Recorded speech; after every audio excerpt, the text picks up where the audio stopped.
লইতাছি তুই 20 টাকা লইলে হইব আমার কথা তো তেল নাই হ্যাঁ আইতাছি ভিডিও করে সাইডে দিন হ্যাঁ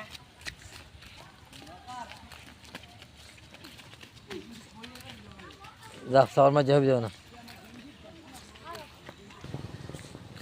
এই হলো আমাদের এলাকার অনেক সুন্দর রাস্তা, যা বৃষ্টির পরে কাদা মাটি যা আছে সব ধুলোই ভরানো ছিল, সব মুছে গেছে।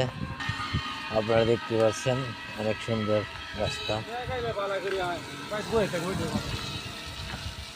এই হলো আমাদের নরসিংদী এলাকার কলা। তো আপনারা দেখতে পাচ্ছেন অনেক সুন্দর রাস্তা। তো এই রাস্তার পাশে আছে ধান ক্ষেত, কত সুন্দর।